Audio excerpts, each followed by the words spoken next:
First of all, I just want to say good morning. Thank you all for taking into consideration the safety of all citizens and making that change to your policy. I really appreciate it.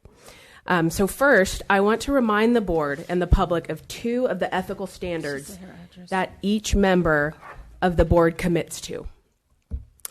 And this is in your ethics policy online. The first one is in the equity and attitude section. It says, I will be fair, just, and impartial in all my decisions and actions.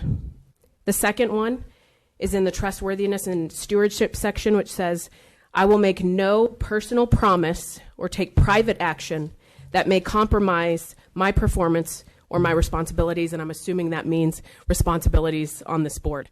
With that being said, I'd like to point out that Ms. Chavez is the education committee chair for the NAACP, an organization that has been and is currently seeking legal action against this district. I implore you, Ms. Chavez, and this board to maintain those ethical standards of fairness, justice, and impartiality by excusing Ms. Chavez, or Ms. Chavez excusing yourself, from any deliberations and decisions regarding legal matters involving the NAACP in this district. And speaking of legal matters in the NAACP, I wanted to let you know that immediately following my first comment to you guys in May regarding the removal of social emotional learning, I was contacted by someone from the NAACP Legal Redress Committee. And I mentioned that to hopefully make you aware of the fact that this SEL issue is rife with potential legal battles, like effectively asking teachers to act as therapists, probing into students' beliefs, attitudes, and values. Not only that, it has negative outcomes.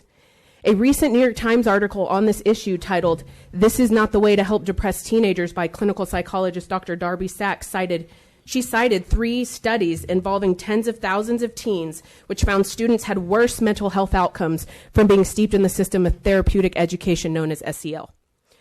Dr. Sachs says this, quote, by focusing teenagers' attention on mental health issues, these interventions may have unwittingly exacerbated their problems. So let me be clear.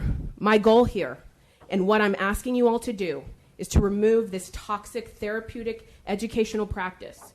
It's not the label of SEL that we're concerned with. It's the practices that flow from it. It's harmful, unnecessary, and controversial. It needs to be removed and prohibited from ever being implemented again. Thank you.